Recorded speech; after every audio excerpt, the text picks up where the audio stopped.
होगा कि यशोदा मैया और नंद बाबा अपनी संतान को अपने मित्र को मरने के लिए दे।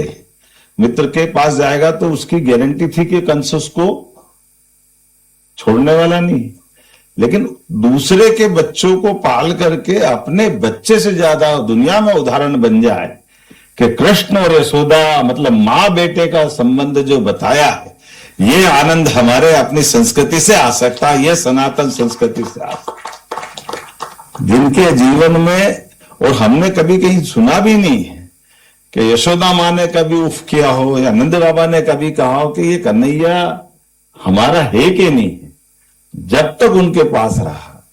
और ये दृष्टिकोण और ये दौर हम हर बार अलग अलग प्रकार से देखते हैं, कृष्ण भगवान के जीवन से भी देखते हैं। जाने अनजाने हमारे मुंह से गलती से निकल जाता है कि जब महाभारत के भीषण युद्ध में भगवान कृष्ण दोनों सेनाओं के बीच, अर्जुन तो अपने रिश्तेदार को मारना नहीं चाहता था, लेकिन जबरदस्ती से भगवान कृष्ण चढ़ा बढ़ा करके उसको लड़ाने पे मजबूर कर दिया। ऐसे अपने मन में से मुंह से निकल जाता है।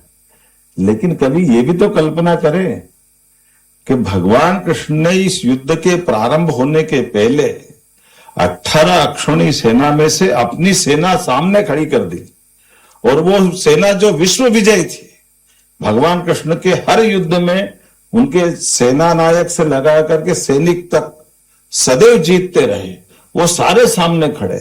और भगवान तो निहत्ते होकर के रथ चलाते हुए अपने सैनिकों को सामने खड़ा करते हुए, उनपे भी क्या बीत रही हुई। कोई मेरा अपना सुपरिचित, जैसे मान लो अभय जी और हम लोगों ने साथ में काम किया, तो ऐसे अधिकारियों के साथ जिनको अपना कोई ड्राइवर को भी चोट लग जाए तो अपने को नींद नहीं आती, कि अपने कोई सहायक को कुछ हो जाए तो नींद नहीं आती। लेकिन वो पूरे 18 दिन में उनकी सारी सेना के सिपाही से लेके अधिकारी तक केवल एकमात्र आज्ञा दी कि तुमको उधर रहना, मैं इधर रहूंगा। ये आज्ञा कृष्ण भगवान ने दी। तो गीता के इस मार्ग पे चल करके उनको भी वो आनंद की जो बात हम कह रहे हैं कि सुख और दुख में स्थित प्रज्ञ होना, तो स्थित प्रज्ञ क्या होगा, इसकी कृष्ण भगवान ने केवल कथा नहीं सुनाई, अपने जीवन में जी के दिखाया कि अपने सामने उस बात को जानते हुए कहा कि जिसका जन्म हुआ है उसको जाना है, कोई अमर नहीं, लेकिन इनका कर्म यहां लिखा है।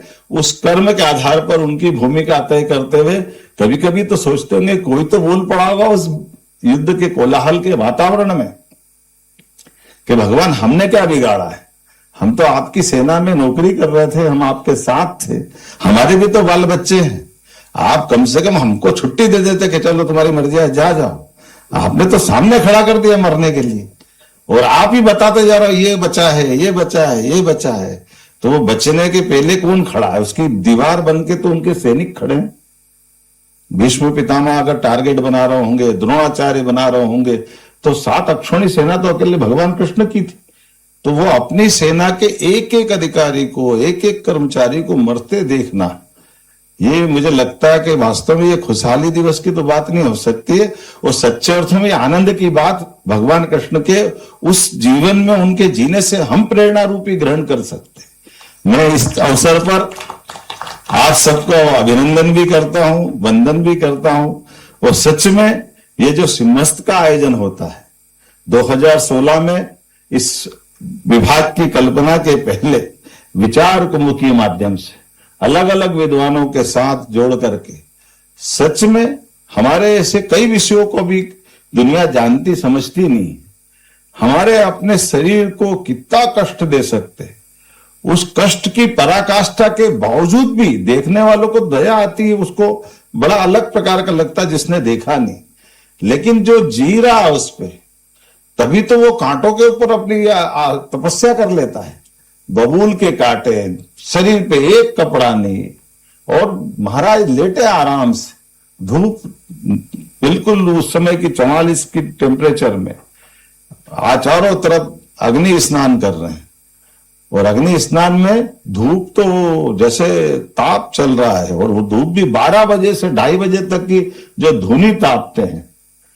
पहले तो वो अपना नंगे बदन किसी दोपहर में जितनी लू चलती हो, कोई बैठने का कितना बड़ा हिम्मत का मामला, उससे भी आगे बढ़ के चारों तरफ कंडे जलाओ, और कम पड़ रही धूप सूर्य की तो और जलाओ, और कम पड़ रही तो उसके बाद इसकी भी अलग अलग डिग्री है कि ये तो अभी शुरुआत के समय में 5 लगाएंगे, फिर 7 लगाएंगे, 7 के बाद और दक्ष हो गए तो पूरी एक अच्छी टोकरी जिसमें सारी आग लगा करके वो भी सिर पे लगा लेंगे, और आगे बढ़ करके तो आंख के ऊपर भी कपड़ा डाल के अपनी तपस्या में धुनी जमा करके भगवान का चेतना के साथ। अब कभी कल्पना करो कि आपने आंख पे पट्टी बांधी है, ऊपर अग्नि रख दी है, चारों तरफ अग्नि जल रही है, कभी सिर हिल गया तो वो कहाँ जाएगी आग? आप पे तो आएगी, आपको बचाएगा भी कौन? क्योंकि आप तो आग भी नहीं खोल रहे।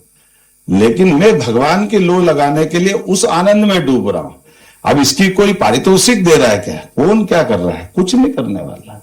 लेकिन ये जो अंदर का आनंद है वो अपनी साधना के मार्ग से आनंद देखते हैं। ये प्रेरणा जो आती है इसका एहसास होता है बचपन से कई सारे ऐसे कई लोगों के साथ ये सनातन संस्कृति अपने बीच में से ऐसे आनंद के साथ समाज के साथ खड़े होकर के सामूहिकता के माध्यम से ये संत वृंद को इसलिए प्रणाम करते हैं, अग्नि वस्त्र धारण करके ये हमारे लिए समाज की ऐसी कई उलझनों से अपने जीवन के निचोड़ हमको देते हुए ये जो परिवार परंपरा भारतीय लोगों के बीच में आई है। मार्गरेट थैचर ने 1956 के विश्व हिंदू सम्मेलन के मंच से बोला था, भारत और इंग्लैंड का मूल अंतर क्या है? तो भारत और इंग्लैंड का मूल अंतर यह है कि भारत के अंदर एक कमाता और सब खाते, ये कुटुंब में हो सकता है, ये कहीं नहीं हो सकता है। ये वाकई आनंद का जो ऐसा जीवन का प्रसंग है, ऐसे कई सारी चीजें है। इसीलिए हम जिस दीनदयाल जी के नाम पर शोधपीठ स्थापित करे नानाजी को स्मरण करते हैं। तो जिनका अपना स्वयं का परिवार नहीं, जिनके अपने स्वयं के कोई काम धंधे व्यक्तिगत नहीं, लेकिन 500 गांवों को संकल्प लेकर के सबको स्व अनुशासित होकर के जीवन के सब प्रकार के ऐसे दाजी को भी स्मरण करते हैं, स्वयं सफल सिद्ध फार्मासिस्ट और अच्छी जिंदगी जीते हुए, बढ़िया व्यापार व्यवसाय था, लेकिन सब छोड़ करके वो अपनी जिंदगी के बाद इस मार्ग से आए। महाराज जी अपना कहाँ यूपी और कहां से हरिद्वार जाकर के इस मार्ग पे चल रहे हैं। सच में ये आनंद को हम अगर देखें हर जगह अपने हर एक स्थान पर, लेकिन इससे ही हमारी संस्कृति चलती। तो हमने भी सरकार के लेवल पर 2016 के कुंभ से, कुंभ का अपना महत्व है, कुंभ के माध्यम से कभी कभी जाने अनजाने इस बात पे भी ध्यान नहीं जाता है कि स्नान ही क्यों करते हैं। कोई कुंभ में स्नान की जो महत्ता है, तो ये जो हमारे 5 तत्व है, इन 5 तत्वों में वैसे तो पहली बात ये भी जोरदार जानकारी का विषय है कि ये 5 तत्व हर एक में डूबे पड़े, कोई अलग अलग नहीं है। 5 तत्व जल में सब मिलेगा, पृथ्वी में 4 और मिलेंगे।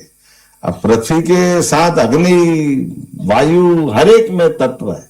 और यही तो भगवान कृष्ण अपने मुखारविंद से 13वें अध्याय में कहते स्थित हमारा अब ये जो खासकर क्षेत्रज्ञ विभाग के माध्यम से जो अध्याय में समझाते हैं, तो ये 5 तत्वों का बना हुआ शरीर और 5 कर्मेंद्रियां, 5 ज्ञानेन्द्रियां और मन बुद्धि अहंकार, इन सब से मिला हुआ ये दोनों का शरीर, इसमें से चेतना जागृत होती है।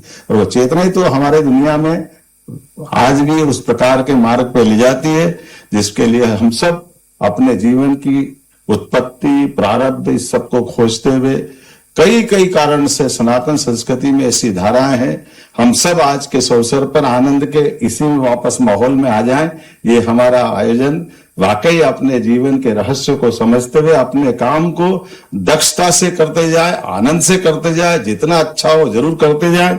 मेरी अपनी ओर से इस पूरे विभाग के साथ मैं भी पूछ रहा था कि जिनको पुरस्कार मिला वो क्या कर रहे हैं। एक ने फोटोग्राफी करी, उनको पुरस्कार मिला, एक ने वीडियोग्राफी करी, उनको पुरस्कार मिला। अभी फोटो वीडियो से भी आनंद आ रहा है, ये भी तो मजा है हमारे लिए। कैसा आनंद है, कहां से हम लेकर के आ रहा है आनंद को, हर जगह से देखा जा सकता है। तो मेरी अपनी ओर से अच्छा आयोजन की बधाई, बहुत बहुत धन्यवाद। हार्दिक धन्यवाद माननीय मुख्यमंत्री जी, अपने विचारों से हम सभी का मार्ग प्रशस्त करने हेतु। शुभारंभ सत्र को अब हम समापन की ओर ले जा रहे हैं दिव्य सज्जनों, और औपचारिक आभार प्रदर्शन हेतु इस सत्र के औपचारिक आभार प्रदर्शन हेतु हम आग्रह करते हैं मनु दीक्षित जी आपसे, प्रोग्राम कोऑर्डिनेटर राज्य आनंद संस्थान, कृपया पधारिए और आज के इस अवसर पर आभार प्रदर्शन करें।